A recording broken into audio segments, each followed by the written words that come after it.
what's up? Yo. So I was sitting here today and in the gym, cracking it off, doing what we do. And it's like, you know, there are these pressures that act on us. You know, as women, you guys feel like a biological clock.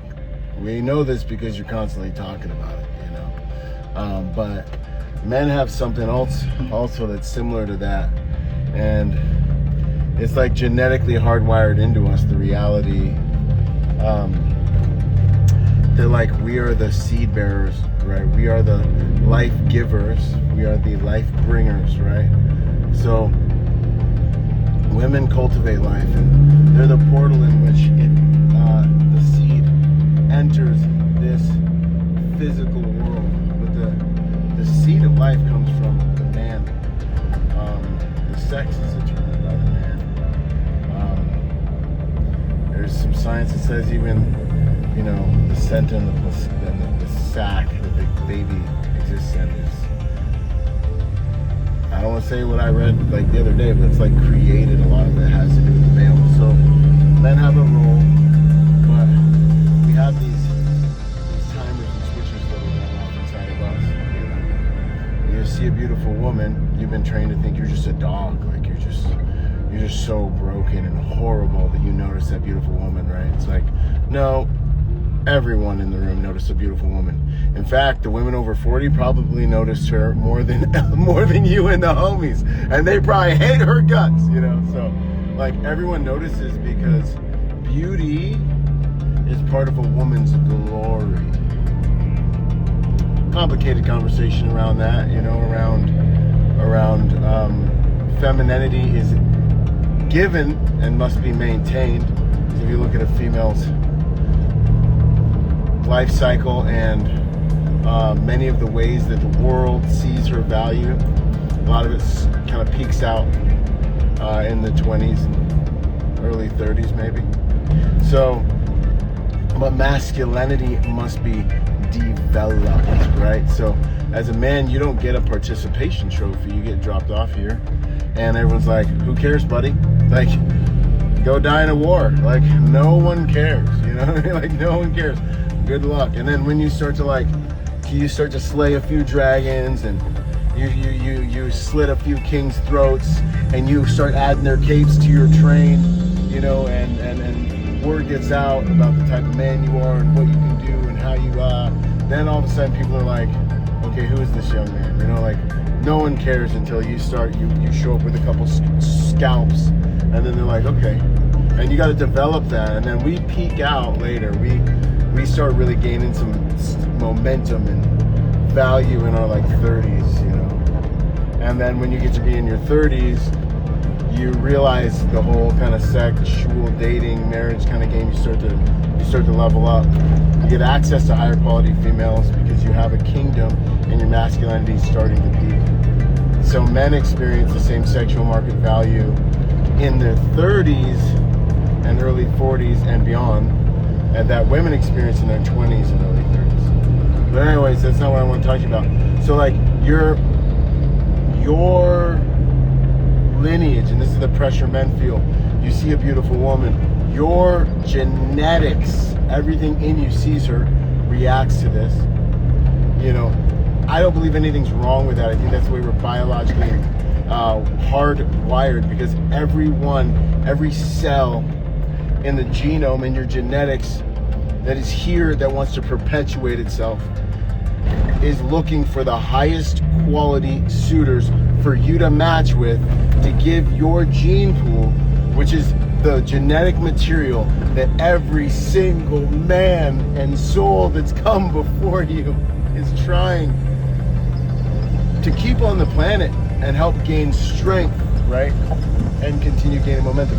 So there's like a biological understanding of what's going on. Now, granted, if it's not dealt with diligence and purity, it can become a stronghold. It can become a lot of things. It can become evil. But you got to remember, as men, but that doesn't have to happen. God created everything. Everything is good. It's what we choose to do with it next after it leaves the biological level and goes to the soul level, Remember, your body gives you earth consciousness. It's the technology you need to be effective down here on the planet. Your soul is the second level, your mind, your will, your emotions. You are a spirit, you have a soul, you live in a body. Your soul is what's being saved, it's what's being cleansed and purified. And then obviously your spirit, if you're born again, gives you God consciousness. That's the other voice in your head that's like, hey, like, cut it out.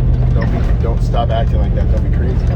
And a lot of the pressure that I believe you're feeling is from the biological level, your genome being like, wow, dude, we could, like, that's a great, amazing partner. Like, our genetic code would be like absolutely awesome if we could match with that, right? And so biologically we're driven to try to figure out how to make that happen. You know, and then on the soul level, there's all the validation that comes from having another person that is operating at a very high level on the opposite side of the aisle, look at you, validate you, give you inner psychic nourishment, right?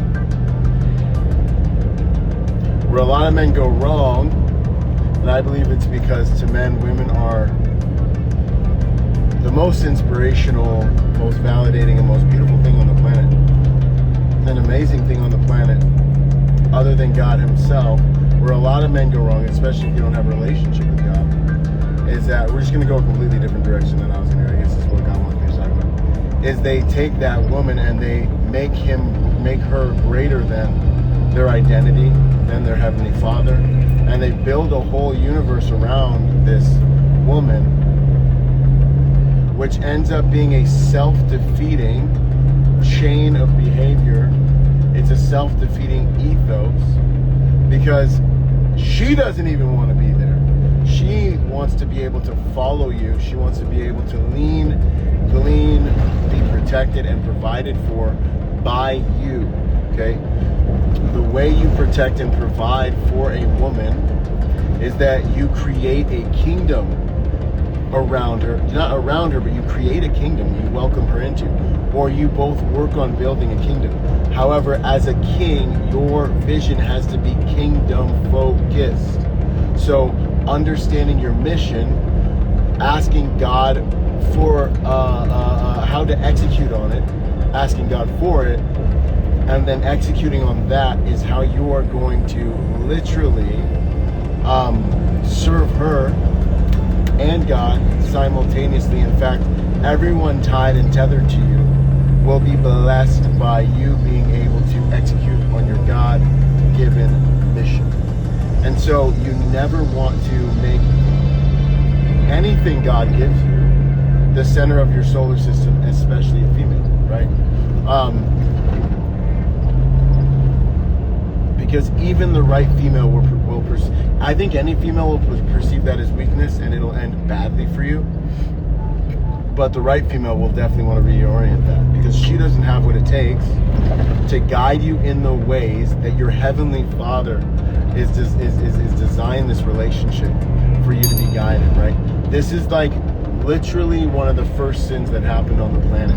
This is what Adam did wrong. I feel like there was a moment after Eve took a bite of the apple where Adam looked at her and she took a bite of the apple and she was separated from God.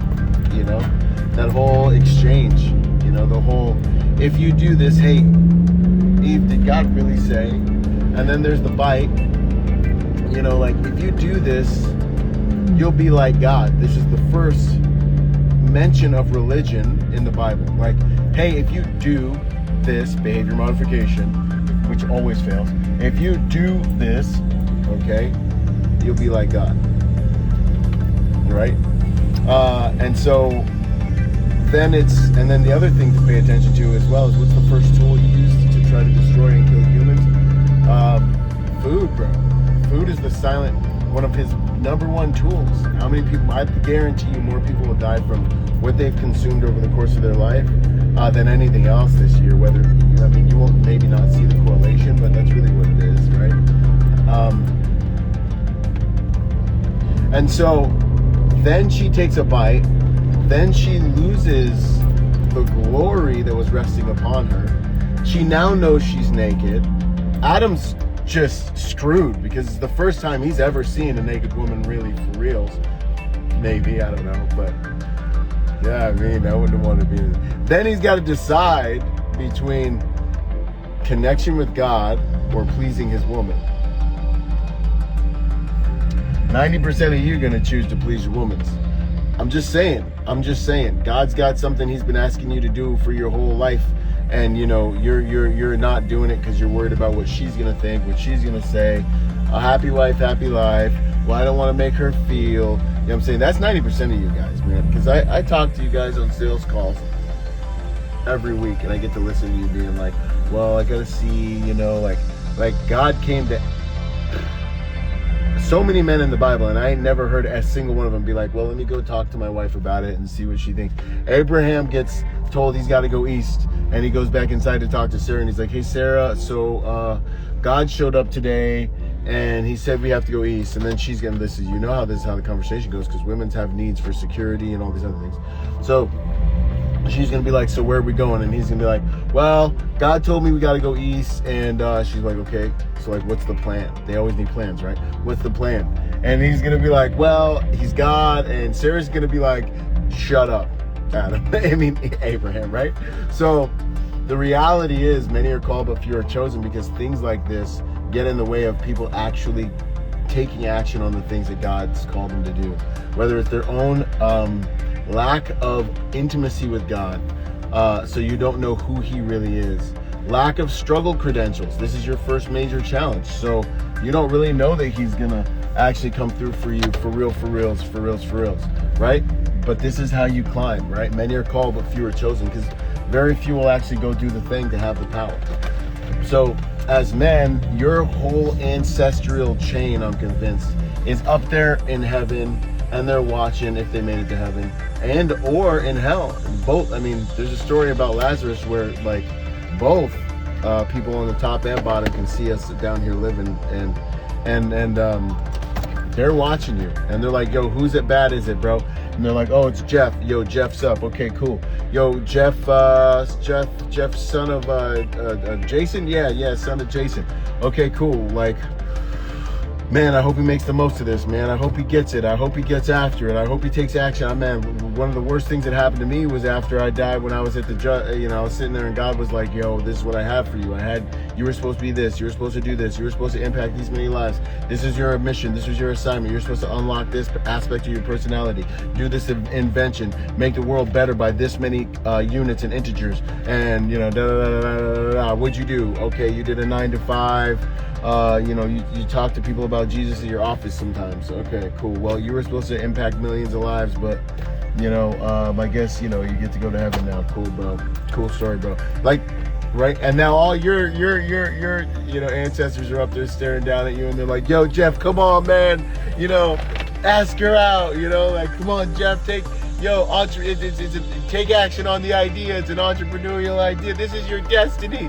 You're supposed to do it, Jeff. That's why it's in your heart. Just take action. And Jeff's down here like, well, statistics show that 90% of entrepreneurs fail within the first year. So, boy, I better not go do those ideas that are in my heart, because statistics, math.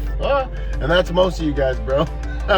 And they're sitting there watching you, and they're like, yo, your lineage, your destiny, all these things, you're supposed to be as fit as you can be, as smart as you can be, executing on amazing things, and you're over here like, well, it's just so hard to wake up in the morning.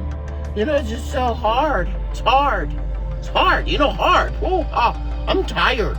I'm tired in the mornings. Tired? Seriously? I can't even comprehend. You're gonna not do it because you make me want to cuss. Because you're tired. You're gonna live mediocre, be freaking kind of fat, not have any freedom, honor, victory, the life you want, because it's hard and because you're tired in the morning. Oh, it's blinding. Anyways,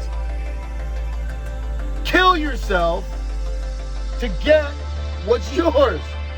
And you will wake up to a life you never dreamt you could have by the grace of God. And you'll become the version of yourself God called you to, because sacrifice is the language of God. The version of you that's like, oh, I'm just so tired and it's just so hard, that version's got to die. The caterpillar has to die.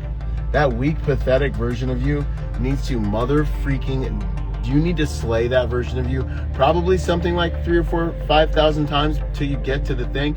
But once you kill that version of yourself for like a month or two, you're like, oh, wow, this is what it's like to evolve.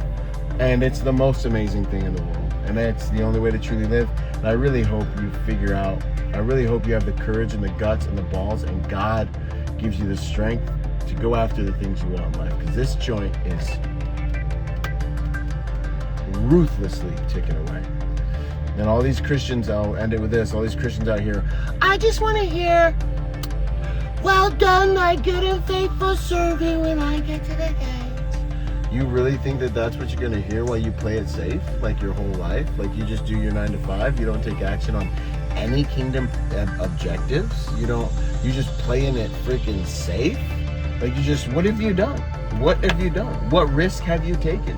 If you go to the actual story where that's actually literally stated, it literally actually specifically addresses the servant that is afraid and buries his talents and does not take risks with what God's given him. Therefore, he operates by fear. He gets gripped, locked by fear. He even says it to the master when he returns. And that play it safe, I buried my talents because I knew that you're a hard man.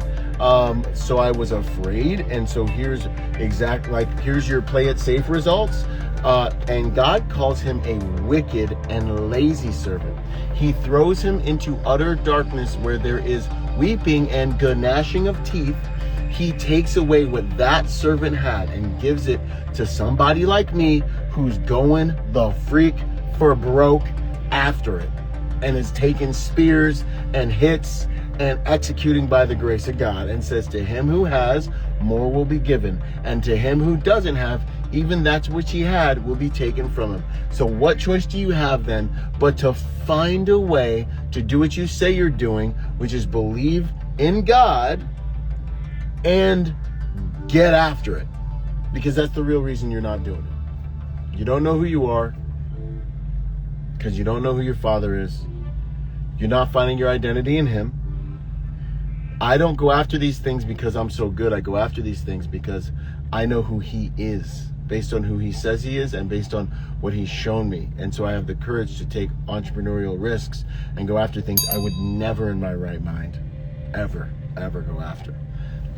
But it's all based on faith, not on me, not on my own understanding. Love you guys. I'm going to see you out there in the battlefield. Let's go. Boom. Blessed are the peacemakers, for they will be called sons of God.